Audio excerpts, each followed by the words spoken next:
Hi guys, and welcome to Lockdown Lads, live from Los Angeles. I'm Andy Newton-Lee. We've got a great panel of guests today.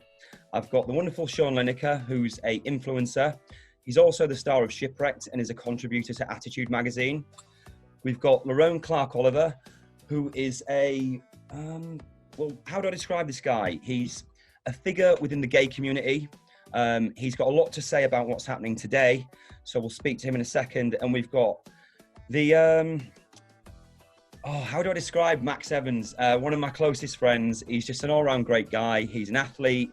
He's a healer. He's an all-round dude. He's the original spider monkey, and he's in Portugal. Hi, Max. How are you doing? Very well, Andy. Missing you out here.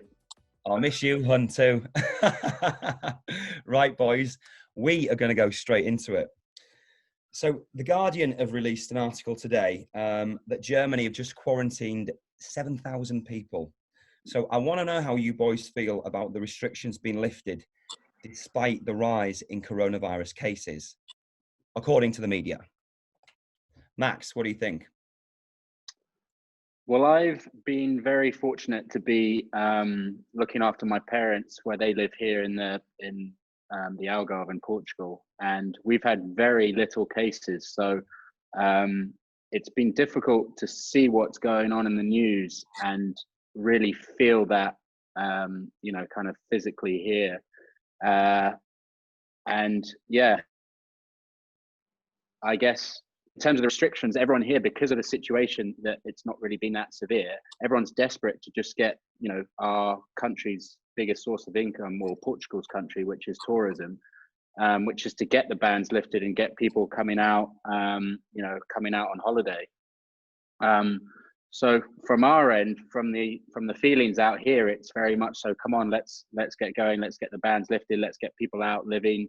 The weather here is nice. I don't know how the weather's been in the UK or LA and stuff, but I guess people just want to get back to living and having a good time and not being so scared all the time. So that's kind of been my feelings of the restrictions being lifted. Well, Sean, I want to take it over to Sean now, because Sean knows all about isolation, but it's more isolation in luxury, not in London, in rainy London, as I hear it is today. Sean, what do you make of all this? And bearing in mind, we've just, caged everybody for 12 weeks. You're used to isolation. How are you dealing with this? I think the isolation that I experienced on Shipwrecked was very different to what we're experiencing now. I mean, I was on like a beautiful island. It was really hot. I was surrounded by loads of other people. So, I mean, I can't really compare the two. And I've not really, to be honest with you, struggled that badly with the lockdown. I've quite enjoyed like the time out of, I feel like it's been a bit of a holiday from real life. I've just seen it as a holiday, even though I'm still working from home, and I've managed to get a gym into my flat. I've not really struggled that badly compared to some people that I know. So yeah, I've really enjoyed it. Yeah, I think that's the same for a lot of us. Everybody in this group, we're all kind of, we have our own disciplines within our life, whether it be in our work life or our, personal life, our health and our fitness. I want to take it over to Lerone now, because I was looking on your Instagram last night, mate. And oh no. Oh God, yeah. Well, it's brilliant, mate. But you've got a lot to say about LGBTQ issues and what's going on at the moment. How have you found isolating? And with what's happened with Black Lives Matter, how are you looking at integrating back in society? And what are you doing? What's your message? I think the one thing I've really taken from isolation is how many people from the community really rely on the community as a community. So isolation has been really difficult for them. They're away from their friends and their chosen family, and even just bars and clubs and places that they go just to be themselves. They're really missing that. So I found that we created much stronger friendships via WhatsApp or Zoom. Like, we're all talking to each other in a very different way. We're getting to know people outside of, the fun, drinking, party person. And so in many ways, isolation's been really good to connect us. But on that note, definitely looking forward to getting back outside and, living a life that isn't inside. Yeah. Just I want to go back to Max Evans, because you just mentioned the word connection. which is something that I'm actually a yoga instructor, and Max is you know, I don't even know what Max Evans is. Max, connection, disconnect. Are we connecting? Or are we disconnecting? Because it can go either way. What do you think in Portugal, Max? No, I would 100% agree with Lerone about the increased connection. That, you know, the more awareness, you know, people have been isolated at home. They've been craving that connection that they've maybe become so used to, or that they've taken for granted. All of a sudden, they can't give hugs, they can't give kisses, they can't have a laugh like with someone, and, you know, just poke some, you know, just that physical contact. Max, I want you to hug me and poke me. And I know you do, because Not I like do that, that mate. to you, and you love it. Not like that. Listen, Sean, Yeah. you'll know social isolation. I'm not finished answering, Andy. Go on then, come on, bring it over, Max. Come on. I was teeing it up, you know. I was building up, saying we've been in isolation. We've all been craving that connection, that physical connection that a lot of us have taken for granted. And as I said, 100% agree with Lerone that it's taken a different kind of form in terms of the WhatsApp calls, the Zoom calls, the Instagram lives. You know, I've seen a lot of people connecting on Instagram Live, which has been brilliant. You know, seeing almost individual influencers or celebrities actually becoming talk show hosts, or, you know, just by Instagram Live, just by having a conversation with someone. Really interesting. You know, you've got different. I saw Jamie Redknapp was speaking to Rory McIlroy. You know, you've got a former football player presenter speaking to a golf pro, but they're obviously mates. They both share, you know, the love of golf, but things like that. So I would 100% agree. It's really raised the awareness. It's the Great Awakening. We can get into that on a different topic, but yeah, loving the connection in different forms. The opposite of connection is disconnection. So I just want to chat quickly to Sean before we go over to the next topic. Sean, when you run Shipwrecked, it's no phones, right? Yeah. No social media.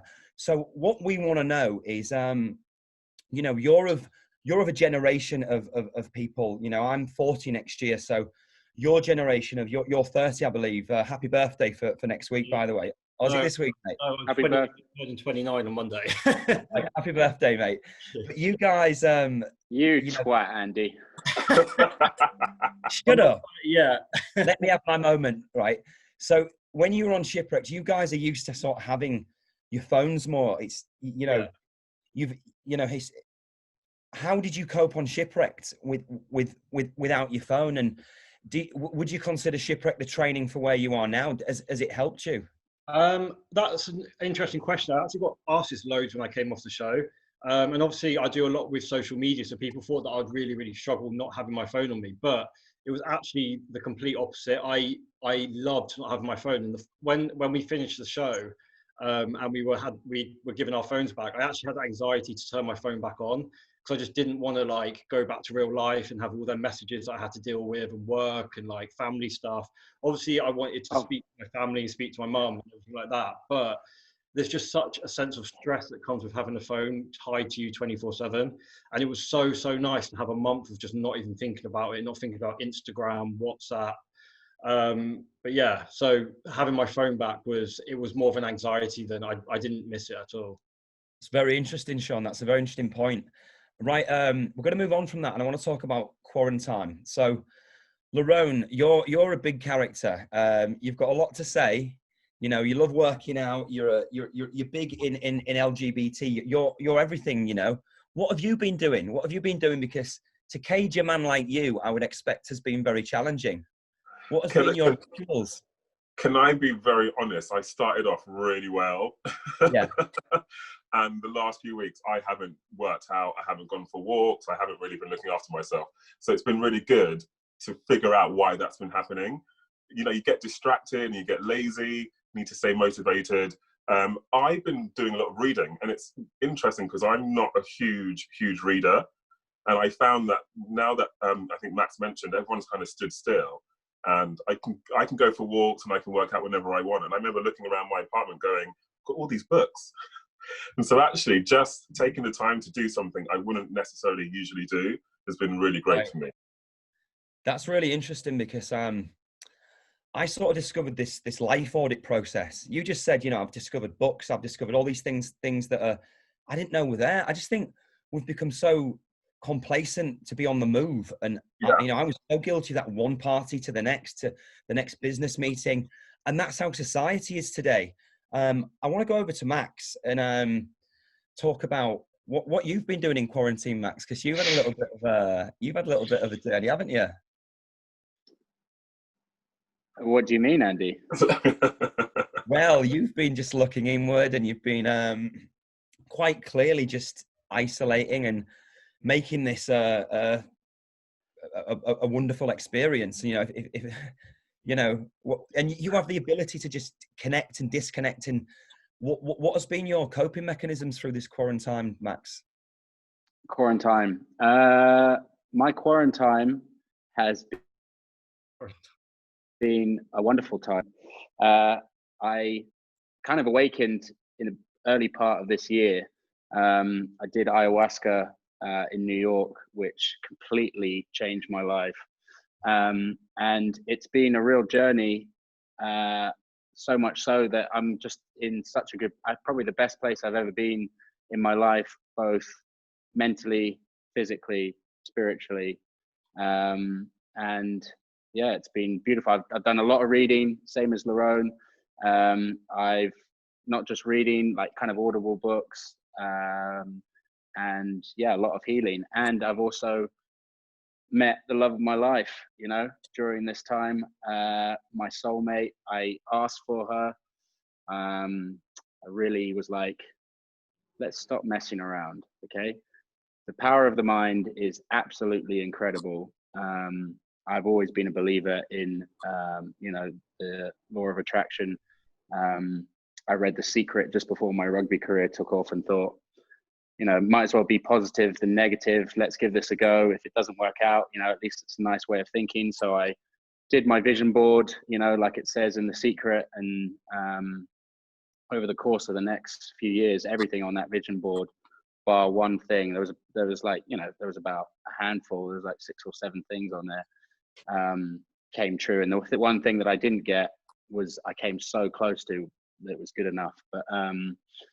But yeah, so beginning of this, kind of during my awakening stage, I just asked for what I wanted, which was to find a woman that was just like me, but a woman.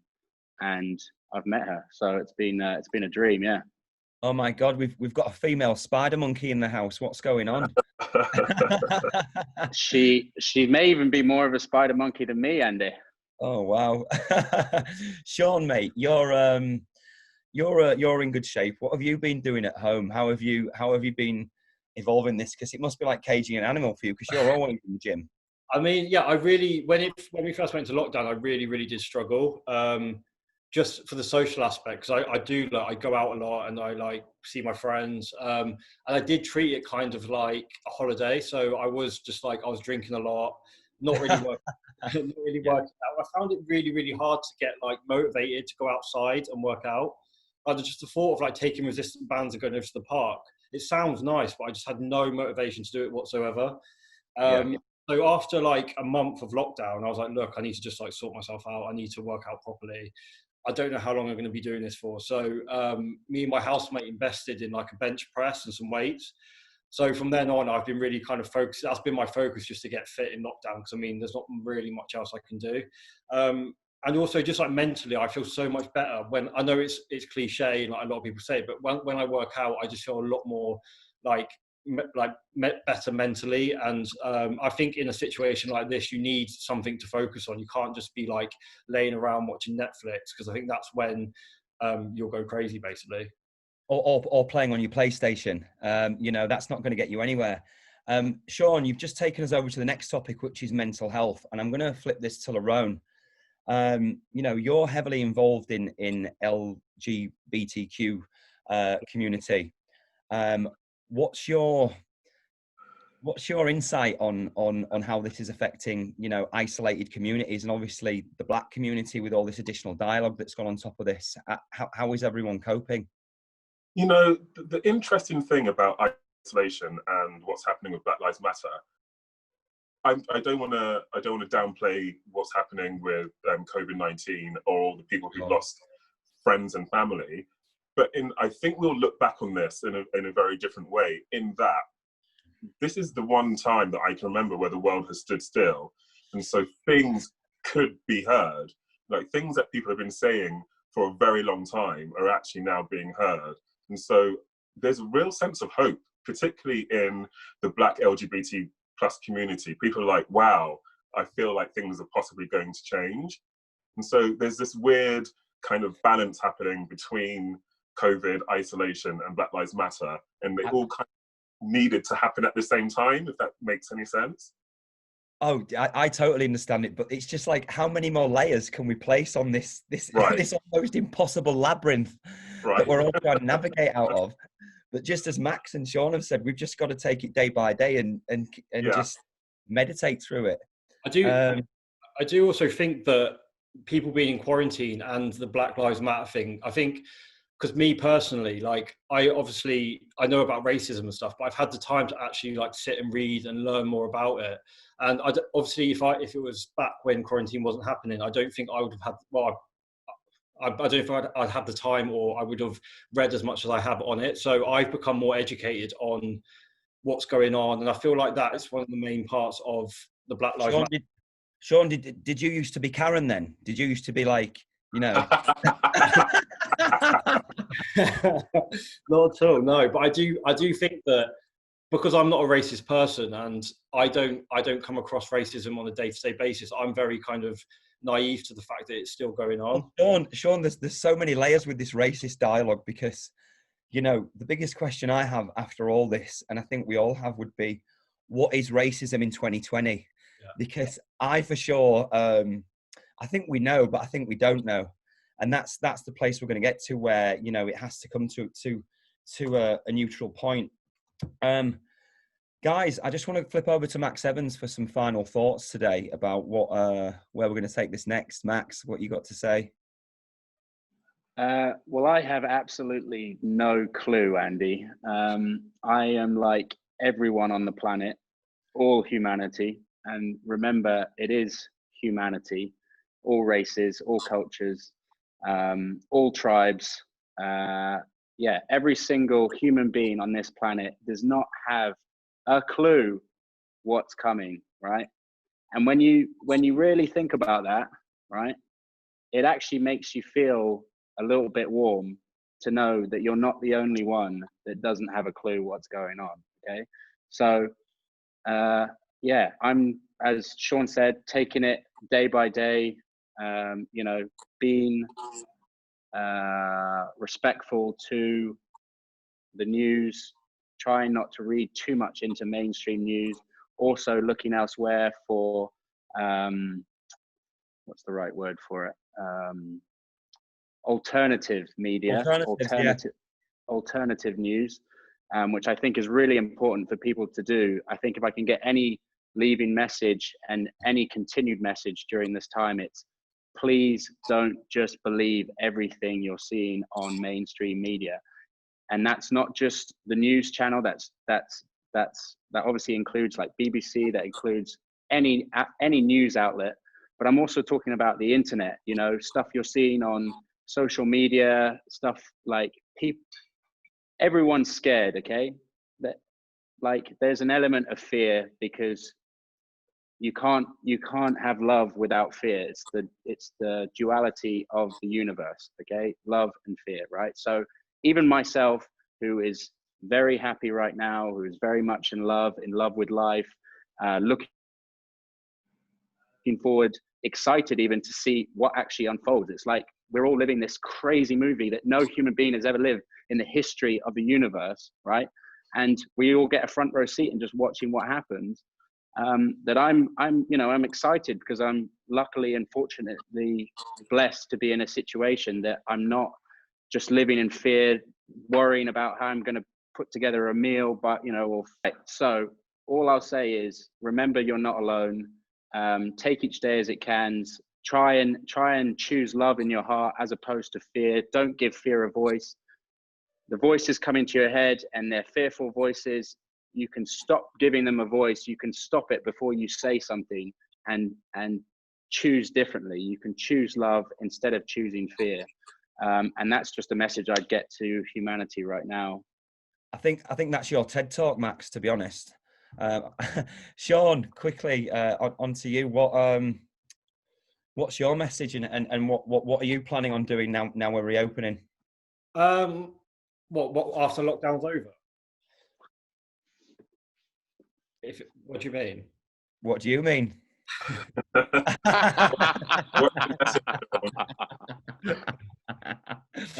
This is why we're cross paneling this, because we need to give it layers. We need to know what everyone's thinking. Andy, like all of us, doesn't really know what he's doing as well. You know, he's just winging it. He's just winging it. So he's asking a question that he thinks sounds about right, but you don't really understand what he's saying. So you're like, what are you saying? But he doesn't really know what he's saying.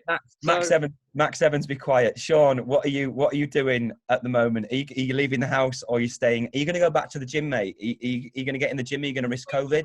So do you mean like, am I worried about the lockdown ending and that kind of thing? Because I, to be honest with you, during the whole thing, I don't know why. I don't know if it's like because I feel like I won't get it or whatever. I have not really been that scared of Corona. Right.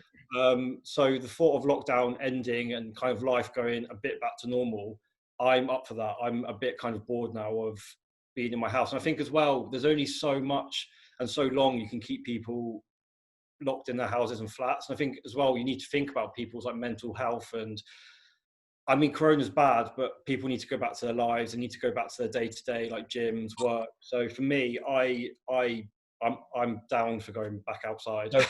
Your message is routine then, is it? You're ready to get some routine. Routine. Forever. Right. Lerone, we're going to finish on you, because I know you're going to place a whole new dialogue around this whole thing. So what are you going to do, mate? And what's next? And are you staying in? Are you going out? What are you planning, mate? Because there's a lot of layers on this for you, especially with the trans dialogue added in. Yeah, I'm going out. I'm supporting my friends. I'm supporting the movement. And I think it was Sean saying about him staying home and educating himself. And a message I have to everyone is analysis paralysis. Like, there's so much information being thrown at us at the moment. I wonder how much is getting in and how much people are understanding. I think it's just about taking your time, like you said, positive and negative, try and fall on the positive side of everything, be a good person, be kind to each other, and don't give yourself a hard time. Yeah. On that note, I'm going to wrap this panel up, and I'm going to say thank you to everybody for being part of this. And I'm Andy Newton-Lee in LA, and it's good to talk, guys. Thank you, Andy. Thank you for having me. Keep breathing, Andy.